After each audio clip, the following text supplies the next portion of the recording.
Hi everybody. Today we are reading a book called The Bad Mood and the Stick. Wow, this I think might be the bad mood. This I think might be the stick. Lemony Snicket is our author, so he wrote the words, and Matthew Forsythe is our illustrator. So he painted all the beautiful pictures. Wait till you get to see them. Starting out with a sweet cold treat, ice cream on our end pages. And something unusual. Now this is not a sticker. This is part of the book. It says, "This bad mood belongs to," and it has some lines where you might be able to write your name if this were your very own book. But this copy of the book I got from the library. So I can't write my name in the book because it belongs to everyone in my community. The Bad Mood and the Stick, Lemony Snicket, art by Matthew Forsythe. What kind of animal do you see? Kitty cat, and the kitty cat is looking up into the tree at a little bird, and the little bird is sitting on a stick.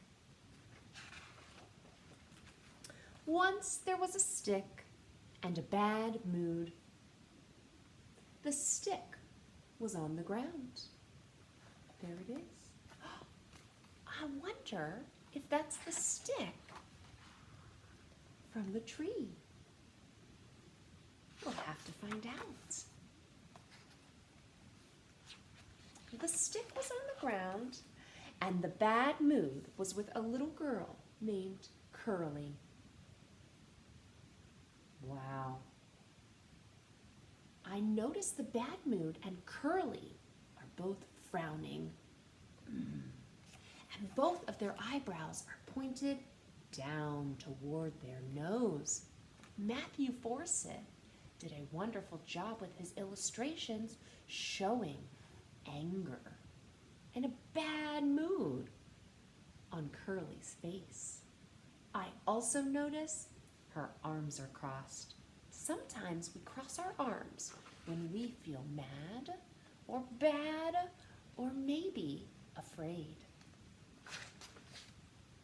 Curly had been with the bad mood for 2 hours since she had seen an ice cream store but hadn't gotten any ice cream. I noticed she saw someone who did get ice cream. The stick had been on the ground since last night when the tree dropped it. It is the stick from that very same tree. Oh. Curly notices the stick.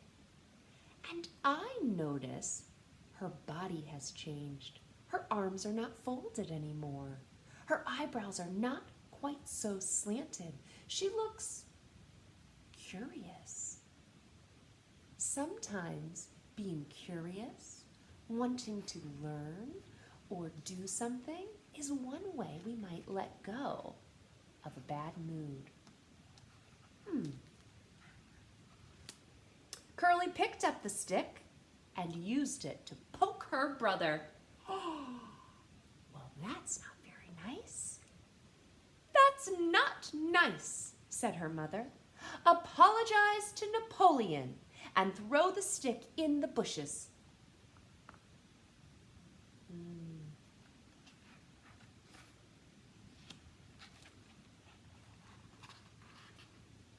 Curly had really enjoyed poking her brother Napoleon so much that her bad mood was gone. Wow. Where did it go? Do you notice it in the pictures? Her mother was carrying it now. Harumph, she said, which was a bad mood noise. The stick didn't say anything. Curly's mother said, "Harumph," which is her bad mood noise. Sometimes when you're in a bad mood, do you have anything you usually say?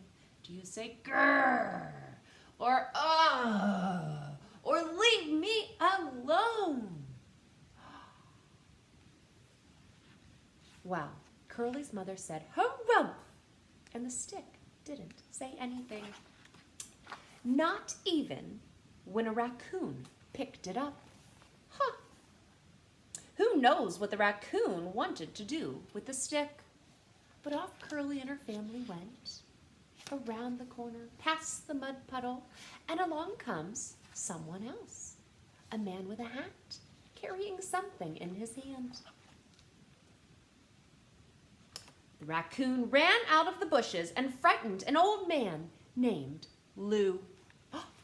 I notice on Lou's container, it says his name, L-O-U. "Holy moly," said Lou, which is what he always said when something exciting happened. And his feet did a little dance. And, he fell into a puddle. Curly's mother couldn't help herself and started to laugh. Her bad mood was gone.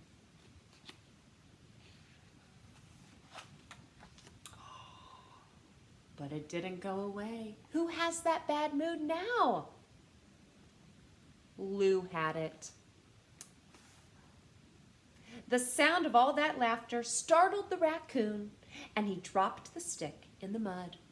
"Look at my pants," Lou said, which was his bad mood noise. "They're a muddy, awful mess." The stick didn't answer.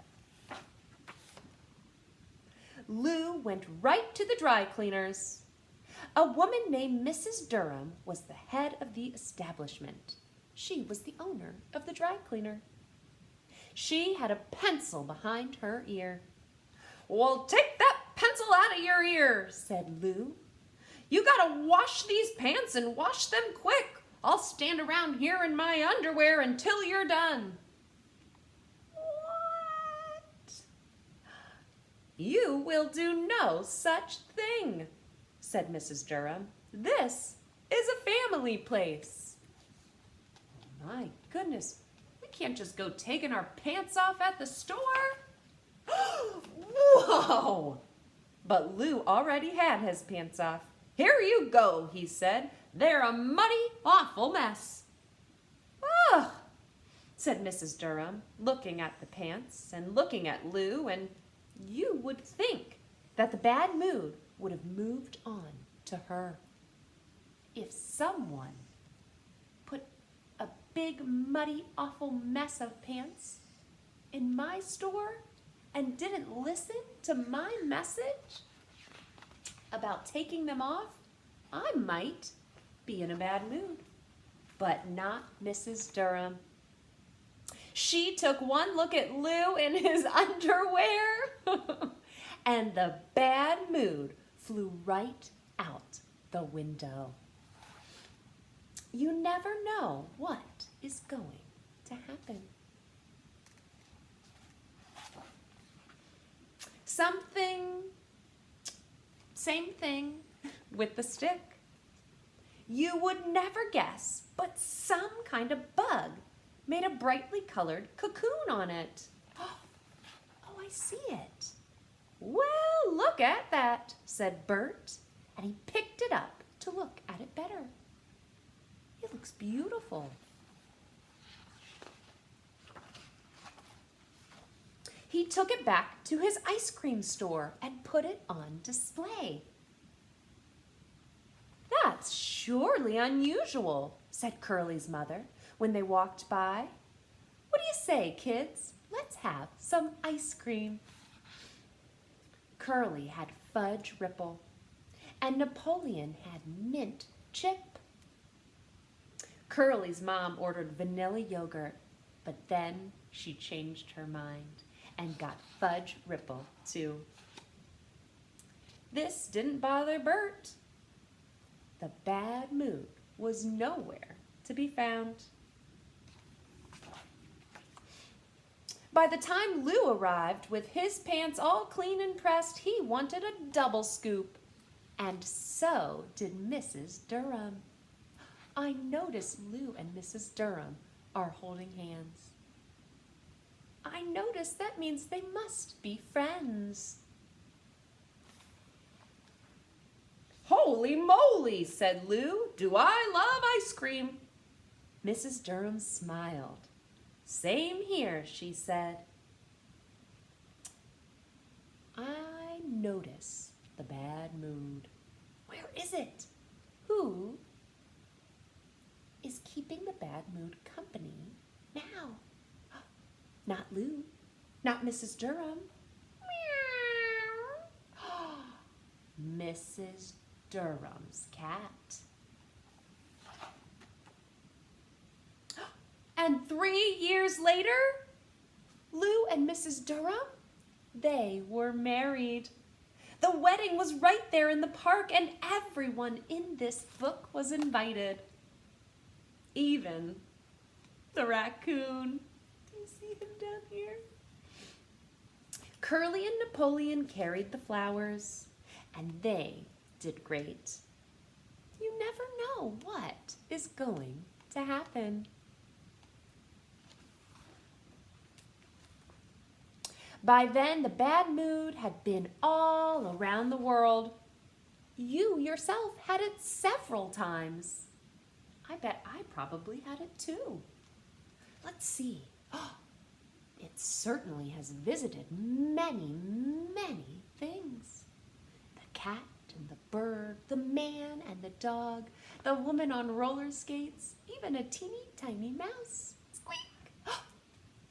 Ooh, this man who looks like maybe a zookeeper. And an anteater. And the ants. A woman walking with a cane. A boy who walks with a wheelchair. Instead of using his legs, he uses his arms. A baker with a big loaf of bread. A baguette. A fisherman. The fish. A worm. A baby. A dog. Back to the cat.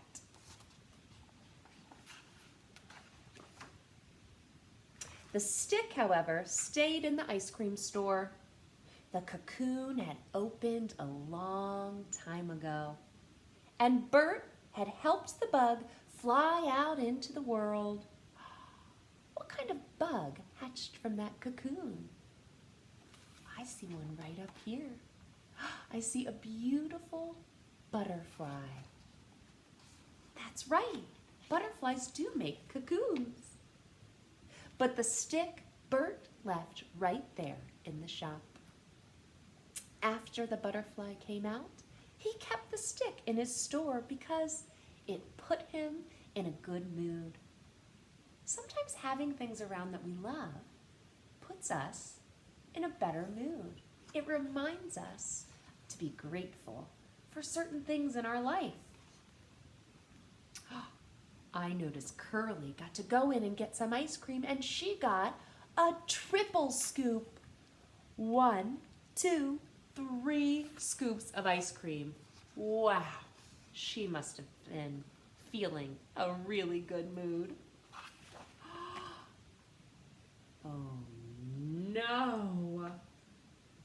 Curly dropped all 3 scoops. And who do you see around the corner? That bad mood might be coming to visit. The end. Back to our delicious looking ice cream. Which ice cream looks most delicious to you? Chocolatey one, a minty one, a mango one, a strawberry one, cotton candy, caramel, blueberry. They all look pretty good. And at the back of our book, Matthew Forsythe has given us this beautiful illustration of Bert with a quadruple scoop. 4, 1, 2, 3, 4. Out and about, with our raccoon and the cat, Curly and Napoleon, and the little bird. And it says, sometimes it takes a bad mood to make everything right. Sometimes it does. Sometimes one little thing can change so many others. Now, I bet some of you have been in a bad mood before. I have been in a bad mood plenty. It doesn't feel very good to be in a bad mood. Do you feel very good when you're in a bad mood? Sometimes I might feel really hot. Sometimes I might feel like my body is not big enough.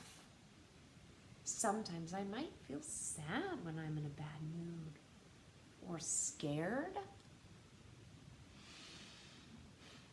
But the best thing about bad moods is that they don't stick with us forever. They're always changing. Sometimes they get transferred to someone else. Like when Curly poked her brother with the stick, that was not very nice. It made Napoleon feel some pain, and it made Curly's mother mad. She got the bad mood because Curly didn't make a very kind choice. Sometimes the choices we make might spread our bad moods to someone else. If that happens, one of the best things we can do is tell that person we're sorry. I'm sorry that my bad mood has turned into your bad mood, because that's not very fair. That's something we could say. And if it's someone that we love and we're very close with, we might give them a very big hug. Hugs are one of my favorite things that can help make a bad mood go away. Now, I've been talking to some of my friends to get ideas for other ways that we can get our bad moods to go away. One of my favorite ways is to dance, especially when I'm in the kind of bad mood that makes me want to stomp my feet or kick them into something or roll around on the ground and slam my fists. Instead, I like to turn on one of my favorite dancing songs, and I like to shake my head and twist my body and jump up and down and maybe even sing along to the song. And before I know it, that bad mood isn't with me anymore. It's somewhere out in the world. Some other ideas I got from friends were going on a bike ride. Lots of things we do to move our bodies, like skipping and running and bicycling and dancing. They're great ways to get rid of a bad mood. Because when our bodies are moving, our brains are really focusing on making our arms or our legs or our bellies or our heads move and keeping us balanced. So our brain doesn't have as much time to spend thinking about the bad mood. Another really funny idea I got from a friend, my friend Sherry said, she screams into a pillow like this. Whoa. And sometimes just yelling, but not yelling at a friend or at a grown-up. Sometimes just yelling can help us get rid of our bad moods. Thank you to Sherry for the bicycling idea. Carrie for the bicycling idea, and Sherry for the pillow idea. Sometimes when we're in a bad mood, it just sticks around. One thing I like to do is find Aretha, because having Aretha with me makes me feel better. And sometimes she just lets me be in a bad mood. I like to find a nice, safe, quiet space. I might like to look at a book, or I might want to just snuggle up and wait until the bad mood passes through. Now, our bad moods change, and something else changed in our book. Do you remember when Bert found that stick? On the stick there was a cocoon, and that cocoon turned into a butterfly. Now, this is a cocoon that some of my friends at school, that Sarah and Catherine and Elizabeth, found by our playground. A cocoon on a stick, just like in our book. But we did some research and we found out that this cocoon is not a butterfly cocoon. That this cocoon is a praying mantis cocoon. So inside is not just one praying mantis. Inside are hundreds of teeny tiny praying mantises. This cocoon I moved from my classroom because right now we're not in school. So I moved it to my house, out in my backyard where it will sit safely, and the baby praying mantises will come out of the cocoon and make their way into the world. So this was a praying mantis cocoon, but the cocoon in our story was about a butterfly. And I wanted to show you another piece of art I have in my house. This is a poster, and it's a picture of a little girl. Here she is. And she's reaching up for a butterfly. And here's her little dog. And here are some words. Now, these words are not in English. These words are in a language called Spanish. And Spanish is a language that's spoken all over the world. Some places they speak Spanish as their primary language is in Mexico and in Spain. Now the words say, a veces las cosas cambian. That means sometimes things change. Then it says, las mariposas fueron una vez. Las mariposas fueron una vez.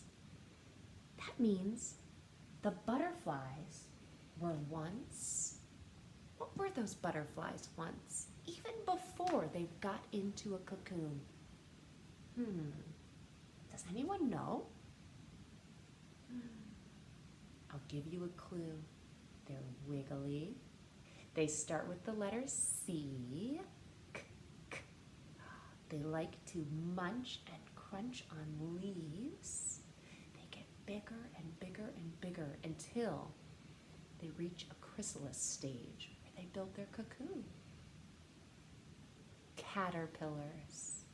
So, a veces las cosas cambian. Sometimes things change.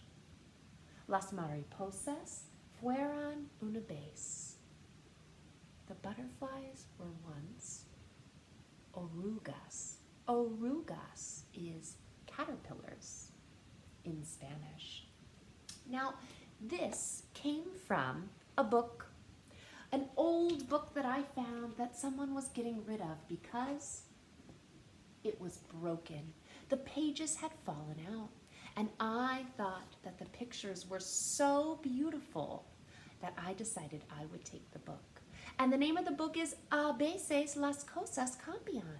Sometimes things change. And our author of this book and our illustrator is Patricia Eastman. Now, I keep this poster in my house because sometimes things do change, and not just our moods, and not just butterflies. Sometimes things change in our lives, and sometimes we might be really excited about it. Like when I brought Aretha home from the shelter where we adopted her, that was a really big change. But it filled my heart with joy and hope to have this new wonderful animal in my life. Recently, my school closed so that we could help keep everybody safe and healthy. That was a really big change. It means that I stay at home now instead of going to see all of my friends at school, and all of my friends at the library. The library where I work also closed. that was a really big change too. And it has been making me feel a little bit sad and lonesome sometimes. But I've been able to keep in touch with those friends through videos, through phone calls, and through messages to each other. Sometimes a change might make us feel scared, like if we're moving to a new house. Sometimes a change might make us feel in a bad mood. Like if we have a new little brother or sister that starts taking up all of our grown-ups' time, we might feel frustrated. But you know what? Soon we'll feel better, because when we get a new brother or sister, we also get a new person to love in our life. I loved talking about how things change, because things are always changing. And our author, Lemony Snicket, wrote several times in our book, you never know what's going to happen. And one of the best things that we can do, because we just never know what's going to happen, is when our changes start coming, is to think about what are the really good things, or really fun things, or really loving things that could come from this change. And you know what we can do?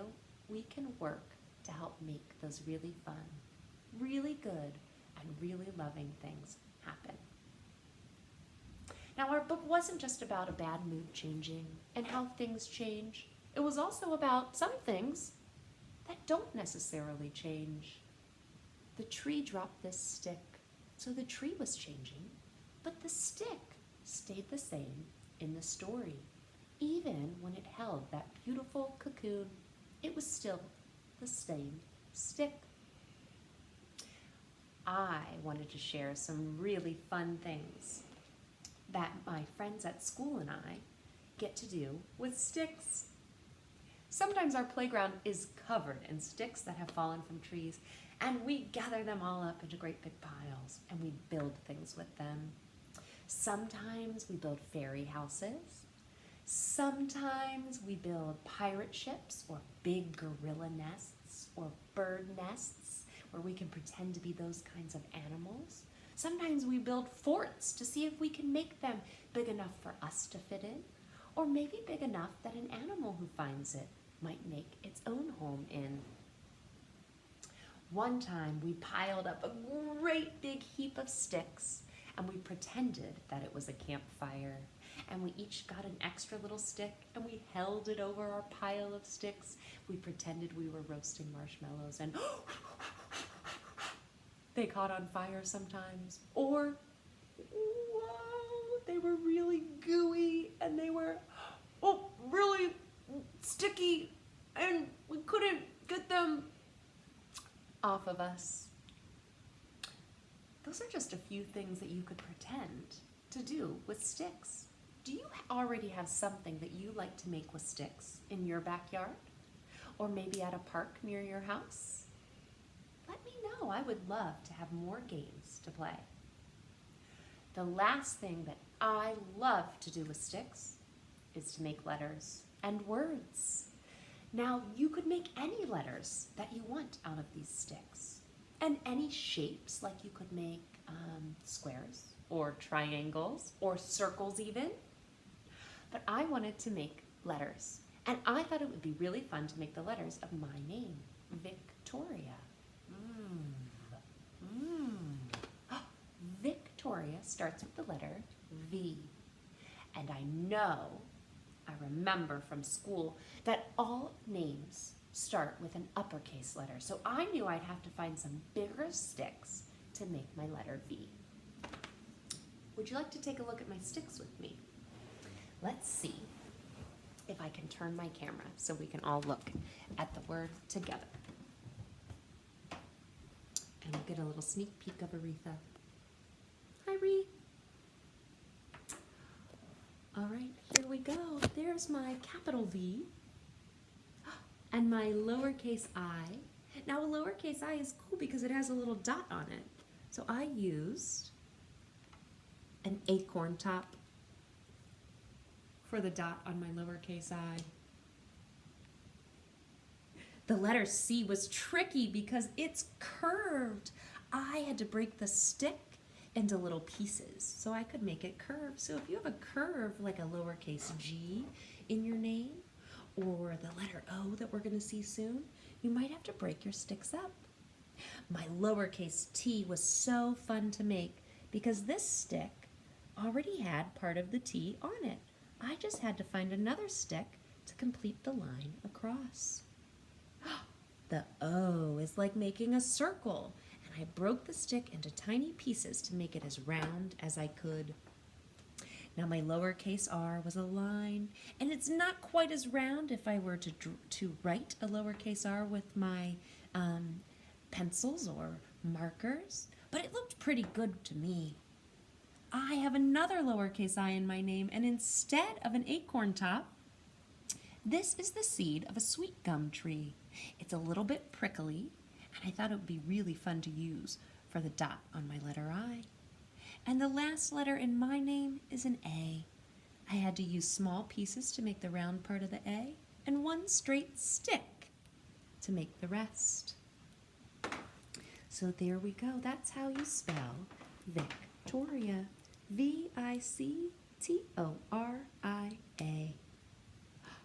And there's Aretha. All right, thank you guys so much for hanging out, for reading that awesome book with me, and for talking about being in a bad mood. It doesn't make anyone feel good to be in a bad mood, but we know that sometimes it's going to happen. So remember that you can choose to let your bad mood go. Maybe you like to dance it out, or bicycle it out, or shout it out. Maybe you like to snuggle up with a friend, or a grown-up in your house, or your dog or cat. Maybe being loved helps you let go of your bad mood. One last thing that we can always do, no matter where we are, if we feel like we're stuck in a bad mood, is breathe. I'd like you to take 3 breaths with me. When we breathe in, we're going to breathe in through our noses, and we're going to pretend like someone is making our very favorite kind of sweet treat, like cookies, or chocolate cake, or apple pie. And when we breathe in, that is what we smell. I think I'm going to pretend that I'm smelling chocolate chip cookies. And when we breathe out, we're going to pretend like we're blowing out the candles of our very own birthday cake. And if you make a wish when you blow out your birthday candles, you could even make a wish in your mind when you do this breath. So we'll breathe in like we're smelling our sweet treat, and we'll blow out like we're blowing out our birthday candles. Let's do it 3 times. Ready?